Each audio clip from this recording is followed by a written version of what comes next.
Thank you for having me. I'm going to be sweating like an animal in just a minute. So catch me at the beginning when I'm dry. It is so nice to be in this retrograde right-wing hellscape. This is my second time in Hungary, and both times I've had exactly the same reaction. First, well, the first reaction, if I'm being honest, is the food is amazing. The second reaction is I have no hope in this lifetime of speaking Hungarian, but I admire it. And the third reaction is this does not seem like a right-wing hellscape to me at all. It actually seems very much like the country that I grew up in. It seems like America circa 1985. You know, where there's a big bulk of normal people who aren't that interested in politics. Then you have people on both sides who are each making their case, and there's a vigorous public discussion about that, and people disagree, but they're not on the verge of shooting each other. It's all kind of normal. That's the way it seems to me. So if this qualifies as a dangerous, rogue, right-wing country, I'm thinking maybe the terms have changed a little bit since my childhood. And that leads me to the apology that I want to begin my remarks by giving you as an American. I'm 54, so I've watched my country for a long time, and I'm loyal to it. I will never leave. I don't have another passport. I love the United States. For all its flaws, as you do when you're from somewhere, it's like your own family. It's imperfect, but it's yours, and so you love it. And that's how I feel about the US. And so I'm not in the habit of apologizing for the United States. In fact, I don't think I ever have. But the behavior of the American ambassador to Hungary makes me want to apologize. It's disgusting and inexcusable. It's also so far from the norms of diplomacy in my country that it's hard for me to believe that David Pressman is actually doing what he's doing. And I say that as someone who spent his life, 35 years in Washington. I'm the son of a diplomat. So I have a maybe better than average sense of what diplomacy is. Diplomacy is a pretty simple concept. It's the business of, often the art of, convincing other countries to take your side on matters that help you. And the entire premise behind diplomacy is countries are different. They're not all the same. They have different languages and histories and religions and cultures, and they're hard to understand. And that's why you hire people who can understand them, who speak the language, who are on some level sympathetic maybe, and then you send those people to the other country to try to convince that country, whether it's an ally or a potential ally or even an enemy, to take your side on an issue that helps you. That's the whole point of diplomacy, is to convince other nations to take your side. The point of diplomacy is not to hector other nations for its own sake, to show up in somebody else's country and scream at them because they're different from you, because they have a different history or language or religion or culture. That is the opposite of diplomacy. It does not serve the interests of the country that sent you. It harms them. And so for a creep like David Pressman, who was not a diplomat, who was a political activist and Biden donor, to show up in your country and lecture you about your culture and threaten you because you do things differently from the way they do things where he lives, hurts the United States and is a grave embarrassment to me as an American and an outrage to me as someone who pays his salary. It's disgusting. And I would say that even if I agreed with what he was saying, it's not simply that I agree with you and don't agree with David Pressman. It's that as an American, he's not serving my interests, he's hurting them. If he showed up, or a so-called diplomat from the Biden administration showed up and say Bahrain or Qatar or UAE or some important Gulf state and started lecturing them about how it's wrong to venerate a 7th century goat herder, I'm not a Muslim, but I would be gravely offended by that. Because it's not the business of the US government what you believe. It's not our job to tear down and assault your culture. It's the job of our diplomats to win you to our side, not to enrage you for no reason. And David Pressman is doing this not on behalf of the American people who do not share his views, and it's measurable in our public opinion polling. He's doing it on behalf of a tiny percentage of the American population, on behalf of an interest group, the Human Rights Campaign, carrying their water under the US flag paid by US taxpayers to this country to attack you because you have views he doesn't like. That never happened before. I don't think that's happened in my lifetime. Nobody from the State Department could get away with that. He'd be recalled immediately and scolded and fired, as David Pressman should be. So I just want to say I'm embarrassed that I share a country of birth with a man, with a villain like this. It's horrifying. And my advice, to the extent I would presume to give you advice on how to handle this, is just wait it out. Wait it out. The United States is in a place right now where this is not sustainable. You can't run a global empire based on the imposition of boutique sexual politics on countries that don't want them. The United States, I think, did a lot to liberate Hungary from the Soviets, from the Russians, and I'm proud of that. My father was involved in it. That's how I knew about Hungary, because my father visited Budapest 35 years ago when you were still under the yoke of the Soviets. And the purpose of American diplomacy in Eastern and Central Europe then was to help liberate the countries so they could run themselves. And the idea was you didn't want a foreign superpower telling you how to live, because that's the opposite of democracy, it's tyranny.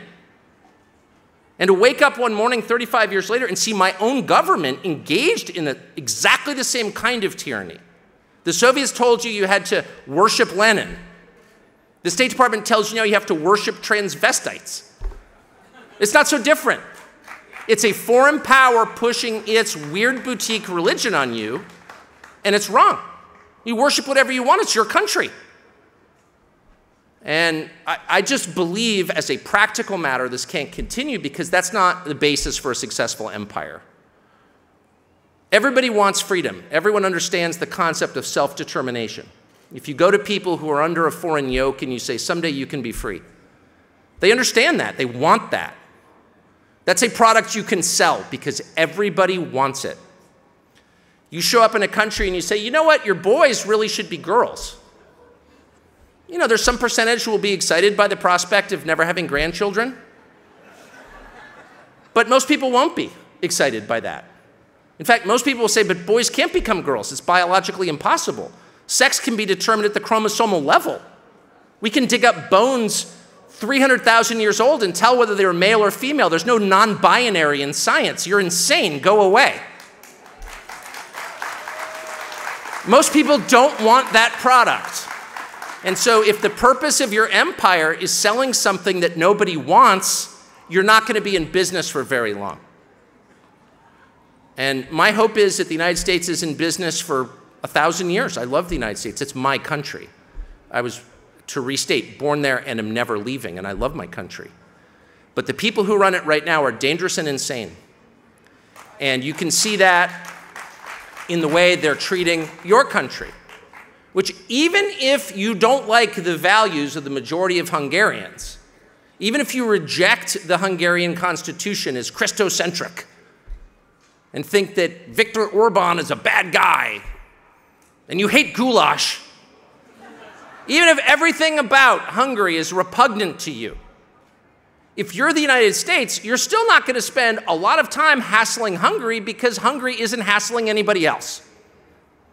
Hungarians have views, your government has views, and even if you disagree with them, you must acknowledge that Hungary is not exporting their views to anybody else. You're not rolling across the border to reclaim territory you lost after the First World War. That could happen, but it's not happening now anyway. Transylvania is safe in Romanian hands at the moment. But it's true. This is not an expansionist power. This is not a power that's crushing weaker nations with sanctions. This is not a power that's exporting something ugly to the rest of the world. This is a country concerned with its own safety and prosperity. That's, in the words you used to hear a lot in the United States, a country that is minding its own business. And so even if you disagree, which for the record I do not, but even if I did, and I ran the State Department, I would say, you know, let's take a pass on Hungary. We've got bigger problems. But they can't. They hate Hungary. And they hate it not because of what it's done, but because of what it is. It's a Christian country, and they hate that. And that's the truth. And nobody wants to say it, but it's true. And it's not a particularly provocative Christian country. I don't think most Hungarians go to church. It's not a theocracy. You're not required to believe in the catechism to live here. It's nothing like that. It's a soft Christian country, the softest ever. 300 years ago, people would look at modern Hungary and say, that's not a Christian country.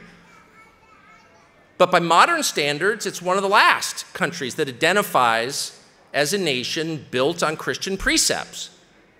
Again, not imposing them on anyone else.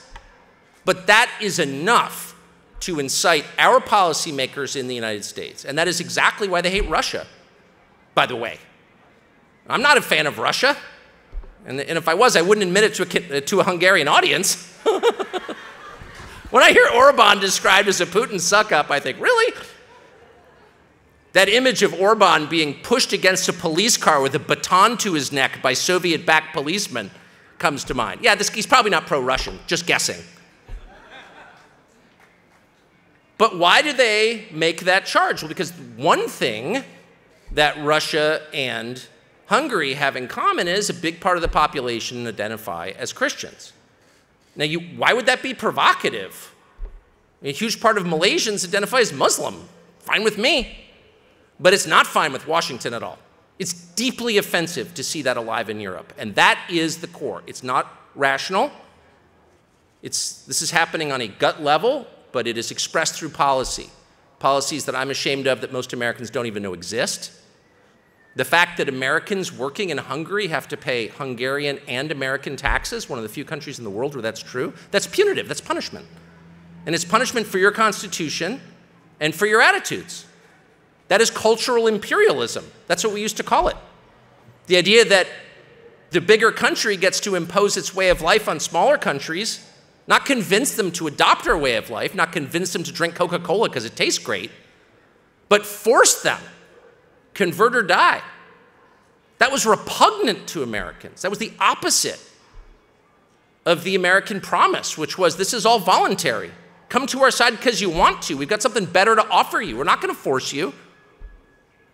We want you to come under your own free will. And that's no longer true. And what's sad, in my opinion, is that while the United States still has, I think, a lot to offer to the world, and I would never leave because it's, and no offense meant by this, and I hope none will be taken, it is the prettiest country in the world. It is, let's be honest. Even the crummy, sorry, it is. It's beautiful, and it has wonderful people, and I know many of you have relatives there. A lot of you are Americans, and you know exactly what I'm talking about. It's been taken over by lunatics. But the core of the country has not changed.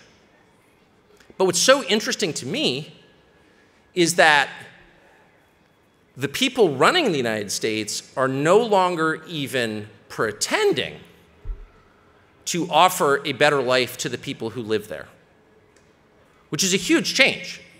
I mean, throughout the course of my life until fairly recently, we had people I voted for in office, people I would never vote for in office, but all of them made basically the same promise.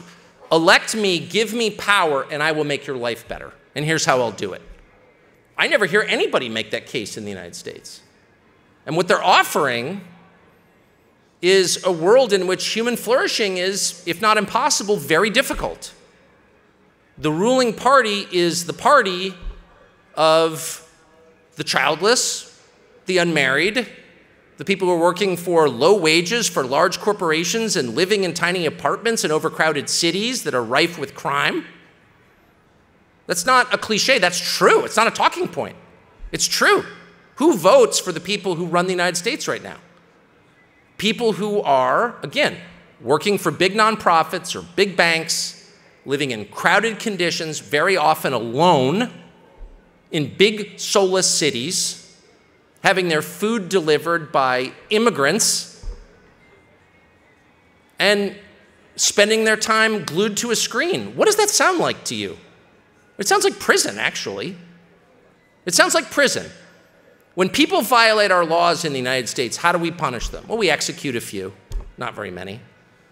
But mostly, our harshest punishment is locking them in a small cell where they can't see the sky, where their food is delivered through the bars, often by immigrants, from the commissary, which is the Uber Eats of prison, where they have to sit cut off from nature and in solitude for years. Well, that's the life of your average Democratic voter. Solitude, isolation, cut off from nature. Who are the people who oppose this? And some of them are Republicans. You're not going to hear me say word one in support of the Republicans, by the way, who have collaborated in the most dishonorable possible way with the Biden administration.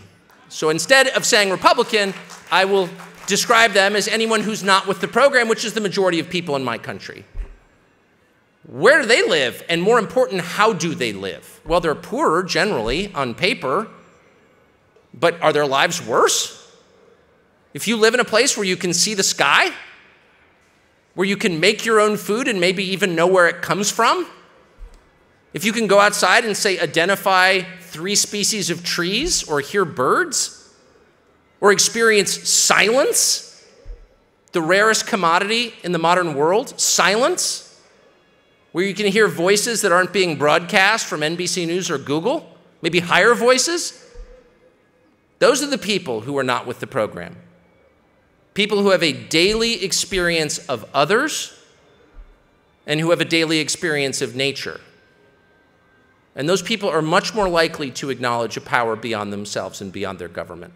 And there's a reason for that, because they can see it. When you're isolated in a cell, living, as the urban planners of the United States now refer to it as, in density, which is somehow supposed to be good for the climate or the world. No, it's death, it's enslavement is what it is. When you're living crowded as you would on an industrial farm as a cow or as a chicken in a pen, you are not liberated, you are enslaved, and you can't think clearly, and your reference points are gone, and you can't see the stars, and you can't see the trees, you cannot see God's creation. All around you, you see what? Drywall and screens made by other people, people who don't mean you well, and your ability to make clear judgments, to think clearly, to think rationally, goes away. And the next thing you know, you're still wearing a COVID mask 3 years later. Because how would you know not to?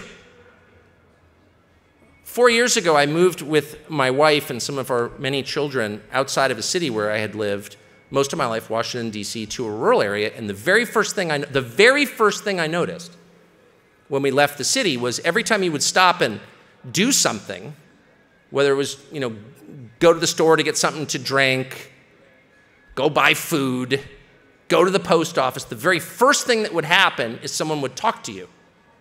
Do you know what talking is like to a person? It's different from texting. People speak and you look at their faces when they talk. And I hadn't had this experience quite as often as I did when I moved to a rural area, and they would talk and they would say things that weren't necessarily relevant to my daily schedule, like, how are you? How are your dogs? Stuff like that. And my first instinct was, man, I gotta go. I've got texts to do. I have a lot of emails to return. I don't have time to talk to this person. And I'd feel jittery, like you're getting in the way of my schedule by making human contact with me. And then I realized after a year or so, that is the whole point of life. It's not to return texts. It's to have relationships with other people. That is the whole point of life. That's where all joy comes from. It doesn't come from money. It comes from being in relationship with other people and with God, for that matter. And one leads to the other. And I had, as close to the earth as I tried to live while living in a city, I completely lost track of this. And so I guess I would just end on this. If you're trying to assess whether a political philosophy is a good philosophy or a bad philosophy, the test is really simple. Look at what it produces. If a politician, if a leader is telling you, vote for me, support me, send me money, I'm on your side, you can know whether that person is worth supporting by the world he has created, both around him and within his own home. Is that person happily married? Does his wife respect him? Do his children listen to him? How many dogs does he have? Is the town or city or country that he runs getting prettier? Is it cleaner? Is it less crowded? Is there more or less graffiti? Are there more people living on the streets? What percentage of people are on drugs? How many people died of drug overdoses on the sidewalk last month? These are measurable. And so by the fruits, you will know whether this is a good thing or a bad thing. And you will also know by the degree to which the person lies to you. Now, all politicians lie. It's a feature of politics. So it's a matter of degrees. Is he lying to you in small ways? Is he bragging? I had 1 million people at my event. No, there were 300,000. No, it was 1 million. Okay, that's a lie. But is it a lie that threatens your existence? Probably not. It's the ones who tell you the 180-degree opposite of the truth who you need to be careful of. And they're the ones who will enslave you. That is true. If they're telling you it's nighttime when the sun is shining, if they're telling you up is down, black is white, they are the ones to avoid. They are dark forces. And even in a country as great as mine, with as many choices as any country in the world has ever had, there are 150 different brands of cat litter in the United States. We have choices. But even in a country like ours, where the promise is there's a flavor for you, there is no diversity whatsoever. There is no choice in the information that you receive, in our media landscape. Everybody is saying the same thing all the time. And now you have to ask yourself, why is that? And of course, the answer is very simple, because they're lying to you. And anyone who doesn't lie is punished and pushed off the stage. Now, I've been in the media business my entire life, 32 years, since August of 1991, and I've known this, and this realization has grown over the years, but it's in traveling outside of my country that it becomes real to me, and most recently this week in Hungary. And I'll just give you one example, and that's the war in Ukraine. Now, I think decent people can have different views on the war. I have my opinions. You may disagree with me. I don't think that makes me a bad person or a servant of Putin, and I don't think your opinion makes you an idiot or a bad person either. I think it's totally fair to disagree. What I object to is lying about what the facts are. And in the United States right now, the overwhelming majority of the population believes that the Ukrainian army is this close to defeating the Russian army.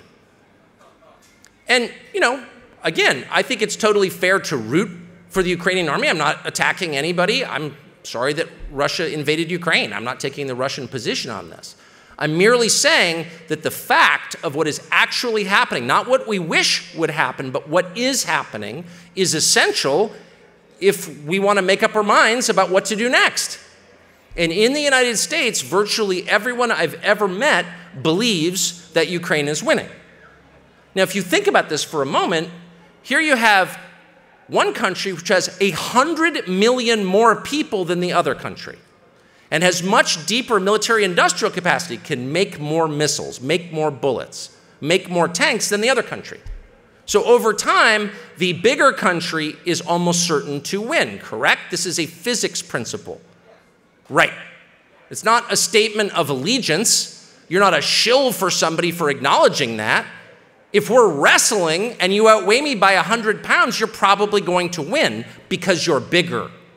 That's a fact. And yet, my country, a nation of 350 million people, has been told exactly the opposite for a year and a half for ideological reasons, as a function of propaganda. It is lying. And the scary thing is that otherwise very smart people believe it, even though you can still, and this may change, go on Wikipedia in the United States and look up population numbers. How many people live in Russia? How many people live in Ukraine? Oh, one outweighs the other by 100 million people. That's probably going to win. Maybe we should force a peace or whatever, or adjust our expectations accordingly. But no. And it's funny, I showed up here in Budapest a couple of days ago, and I've talked to a bunch of different people and eaten like maybe 27 different meals.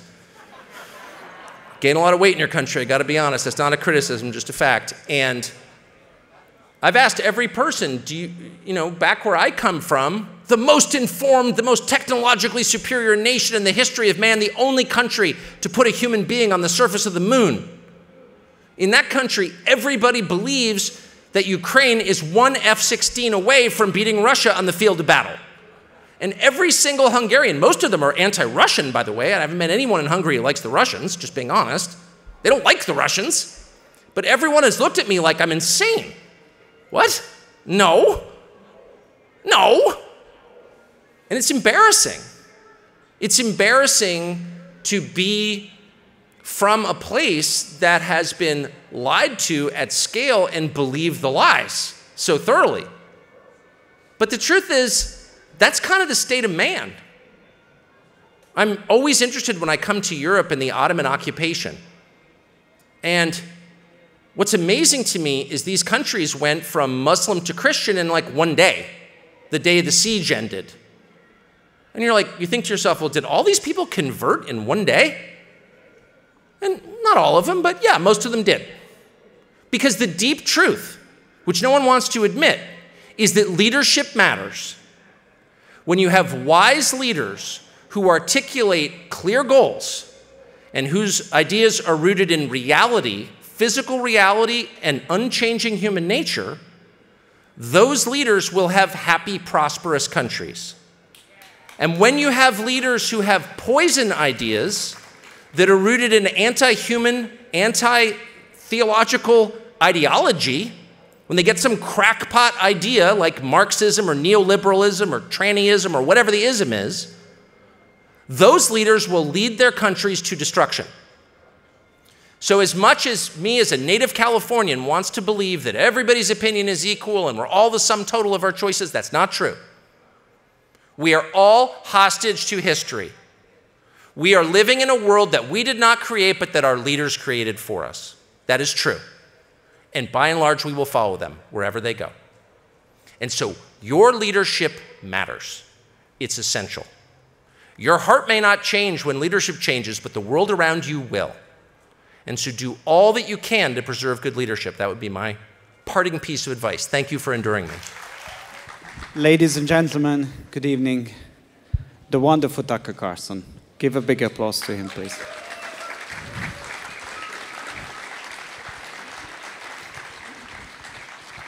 It was great. It was really great what you were saying. I don't remember a single word, but thank you. This is how the job is done. You should be a politician, right? I think I'd be assassinated immediately, but thank you. You were talking about leadership, right? Yeah, it really matters. It matters. Without it, the people die. It's true.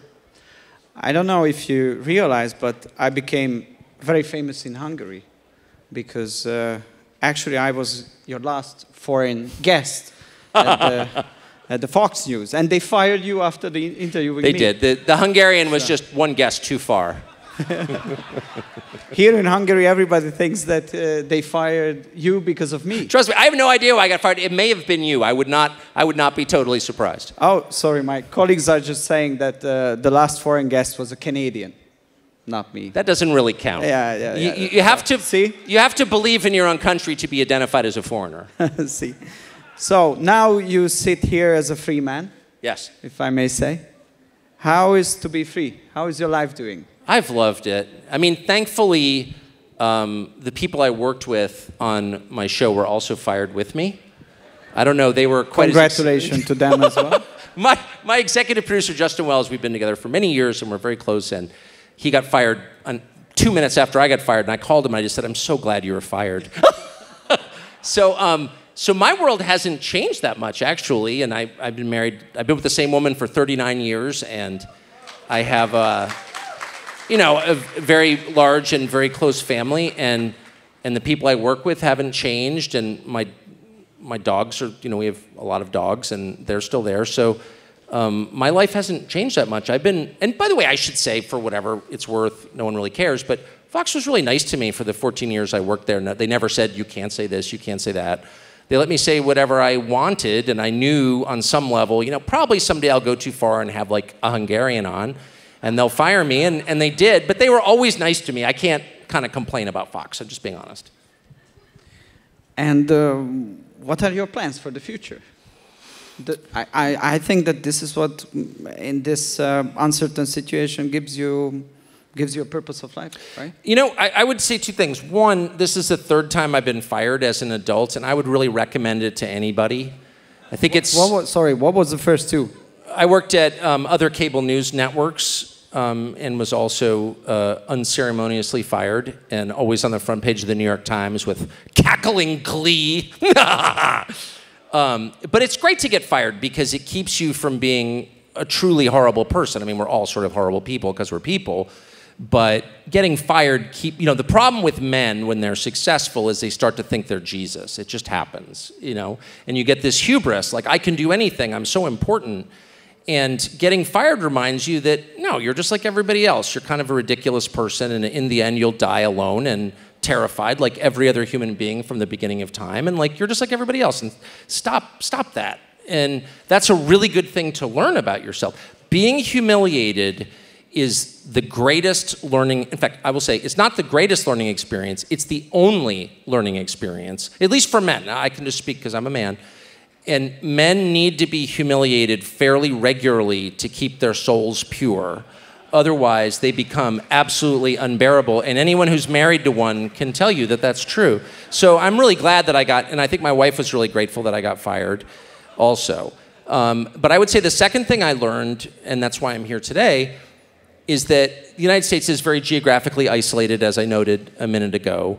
One of the most isolated countries in the world, and that's been the secret to our success, I would say. We're not getting invaded by Canada, and we would win, for the record, if we were. But American news consumers are not interested in the rest of the world, or that was the idea in all the years I've been in the news business. I'm very interested in the rest of the world because it's interesting and because I grew up in a family that was interested in the rest of it because of my dad's job. So we did a bunch of stories on places like Hungary and El Salvador and Finland and Brazil, and we went around the world and did these stories, and people turned out to be interested in them. It was a little bit surprising. It would not be surprising here because you're in the middle of Central Europe with 7 neighbors, so everybody in Hungary is thinking about other countries all the time. But in the US, that was a big thing. Like, really, they're interested in Hungary? Very interested in Hungary. So that was such a happy surprise to me, and I plan to there's so much I want to see in the world because the world is resetting completely. The post-war order is collapsing. NATO is going to collapse, obviously. You can't have the driver of NATO, which is the United States, sabotage Germany's main source of cheap energy in Nord Stream. The Biden administration blew up Nord Stream. And the Germans are so self-hating, they won't say anything about it. They sort of put their head down like, no, I don't want to talk about that. Okay. But I do want to talk about it because it's important. First of all, it was the biggest act of industrial sabotage in history. Second, it was the largest man-made CO2 emission in history, which if you're a global warming cultist is like the devil himself come to earth, and the Biden administration did that. But third and most important, it was an attack on Germany, which is the most powerful country in Europe. Western Europe is America's last main ally, and we just attacked our most important ally. NATO cannot stand long term. At some point, the Germans are going to wake up and be like, wait a second, we had chemical plants 2 years ago, now we don't. You just wrecked our economy. I don't think it can continue after that. I really don't. Maybe I'm wrong, but I don't see how it does. I can remember the day after I was in your show, I spent some days in Washington, and the day after, there was the 50th anniversary conference of the very famous Heritage Foundation, probably one of the most influential think tanks in the United States and in the entire world, actually. And it was a big gala. You gave a wonderful speech there, and more than 1,000 people showed up. And my face, my character, everything. I'm just a Hungarian, foreigner. Just a Hungarian. Foreigner in Washington, D.C. So it's, but more than, I would say more than 50 people recognized me and told me on that night that, I saw you in Tucker yesterday and you did a great job, but I saw you, I was watching and it was a very strange observation for me because this was the point when I realized that even the political leadership or elite, I think mainly on the Republican side, but probably in a hidden way the Democrats are also following you, but you're following what you are saying. I mean, which is, I think in the 21st century media environment, when you have opinions coming around, and it's very easy to get an opinion, very easy to create a narrative that there is one single person and there's one single show who is a trendsetter not only for the ordinary people, but also for a political elite and political leadership. This is quite something. Does it give you a responsibility, or do you recognize that? I mean, I don't have a lot of self-awareness. I wear the same clothes every day. I have the same haircut I had in high school, so I'm not very aware of myself. I'm faintly aware that I'm faintly ridiculous, but that's all I know. So I'm not aware of that. But I will say two things. One, we did that show at a moment when there was a power vacuum in the parties, and certainly a lack of ideas in the parties. Like the Republican Party just ran out of gas, Democratic Party ran out of gas, they had no new ideas. They were like, and that's what the trans thing is on some level. You know, they just like took the civil rights movement of the 50s and early 60s, removed African American, put in trans, and it's the same thing. It's like there's no new idea at all. It's just the same template. And the Republican Party stopped with Reagan, peace through strength. Reagan was a great president, famously, but like the world is very different from what it was 40 years ago, but they can't update the files in their head. So our contribution was just to try and think a little bit differently about it. I would say in your specific case, one of the reasons that so many people recognized you is because Hungary really is an inspiration to a lot of Americans. Not because it's radical, but because it's not.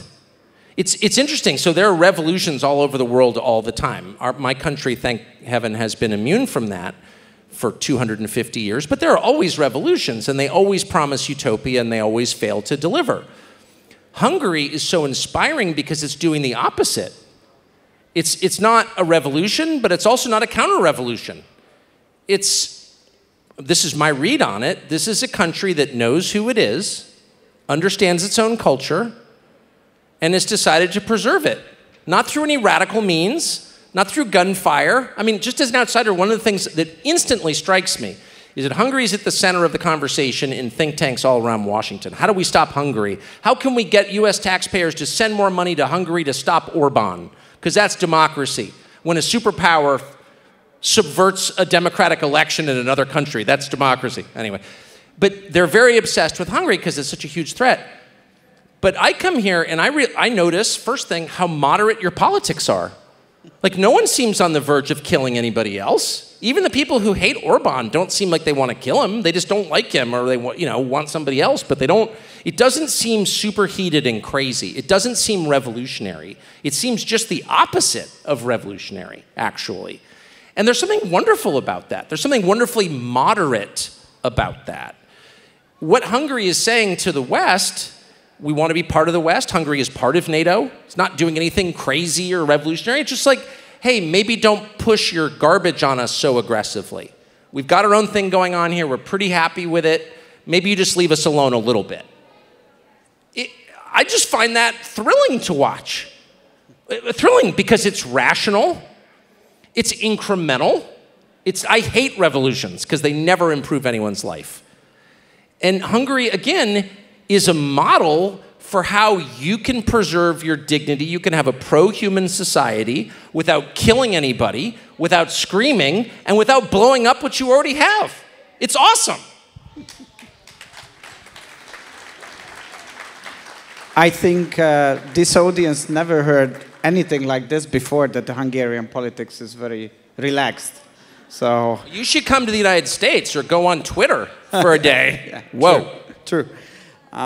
So Matthias Corvin's Collegium is an educational institution. This is the main reason why I wanted to have a discussion with you, not just touching the very important political issues, but talk for younger generation. We have many young people in the audience, and many of our students, and I want to ask you about your experiences on education.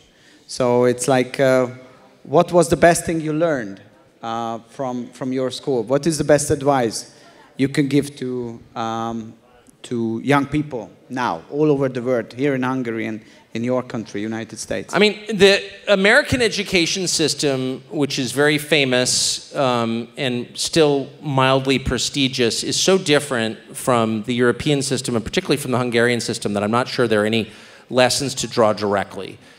From my experience was the most important thing I ever did, other than get married, was read books. not tweets, not electronic, but paper books in traditional form and read them every day. And that, to me, is education, is reading. But books. My father, who is a self-educated person, entirely self-educated person, but a deep intellectual and smartest man I've ever known, his most acid, his most biting insult to people who presumed to be intellectuals always was that he would always say, he reads magazines. In other words, he has a shallow understanding of whatever it is he's expounding on. And there's something about forcing yourself to read a book all the way through to sustain an argument or a series of connected ideas for 300 pages that's entirely different from consuming information online or in shorter form. So I would just encourage, schools come and go, and their purpose changes over time. Most modern universities were once effectively seminaries. Now they're anti-God. So colleges change, but reading books themselves do not change. If you read good books consistently through life, you will become educated in a true sense and wise, which is the point. It's not, accumulating information is not the point. Your iPhone can do that. Becoming wise, able to discern between good and bad, truth and falsehood, that's the goal. And, we have this overwhelming, this is a nice song, yeah. But, getting knowledge is one part, and being well informed is the other part. So we have this overwhelming noise online. What would you recommend for young people, how they can become and remain well informed in this online news? Okay, following Tucker Carlson, but what are the other platforms? I would ways of. Look, start with the knowledge that you're being lied to at scale. Not just one person, but a collection of people, a network of people acting in concert, knowingly or not, with one another in order to tell you things that are not true. And not just not true, the opposite of the truth. And that there are reasons this is happening, but it is happening. That's the thing to know. So, I personally, I hate to say this because it's very dark and cynical, but it's also true. I assess people's honesty by how the so-called mainstream, which is not mainstream in any sense, but the predominant voices regard them. So if somebody in power says, well, you're not allowed to think that, my first question is, well, why? Probably because it's true, actually. Probably because it's true. Very few people are punished for lying. I can't remember the last time I saw a public figure in the United States punished for lying. They're caught all the time. No one is ever punished.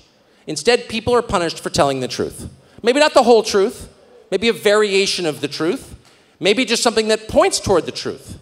But it's the truth that is illegal. And so I assess it in reverse. If the people I don't trust, if the Atlantic magazine is screaming that you must go to jail or be silenced, I want to know what you're saying. Because I bet it's a little closer to the truth than what the Atlantic magazine is telling me. In fact, I'd bet my house on it. And looking back, what advice would you give for your younger self? My younger self, don't be so arrogant. I would give that advice to my aging self. I would give that advice to every human being, and it's advice I've given my children many times. Don't be so quick to assume you're right. Don't be so quick to assume you know. Don't be so arrogant in the way you approach other people. Don't be so judgmental. Forgive us our trespasses as we forgive those who trespass against us. It's conditional. You're not forgiven until you forgive. And when you realize how stupid and silly you are, you're much more likely to forgive, and you're much more likely to be open-minded. Don't assume you know. Just in your own life, if you've ever known someone or had a close relative, and everybody here knows this experience, who's gotten divorced. You have a close friend or a sibling who's getting divorced.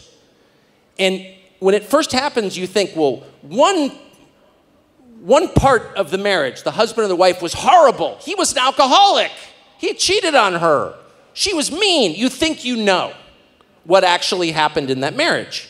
But the more you learn, the more you realize, actually, I don't really understand what was happening in that marriage. No matter how close you are to it. You can't even understand someone else's marriage. You're telling me you're going to understand someone else's country? I don't think so. So go into every decision, every situation with the knowledge that you are seeing it incompletely. You are not seeing all the facts. You do not understand everything that has happened when you weren't there. You don't really know. The best you can do is guess with good faith and an open mind and hope you got it right. That's the best you can do. And if you go into life with that attitude, you will arrive at a wiser conclusion than if you approach it like your average Atlantic Council person approaches it, or the NATO leadership who's like wrecking the Western world right now, or the Biden administration, or your ridiculous, absurd, grotesque American ambassador to Hungary goes into it with, oh, I know what's right for you. No, you don't, son. You don't know, actually. You don't know anything about me. You don't speak Hungarian. Leave. Right? So that hubris, that belief you know things you don't, that lie that you can control things you can't, the most basic of all human misperceptions, which is that I am God. No, you're not. That's how we get into trouble. That's how people die, every time. Thank you very much, ladies and gentlemen, Mr. Tucker Carlson. Thanks so much.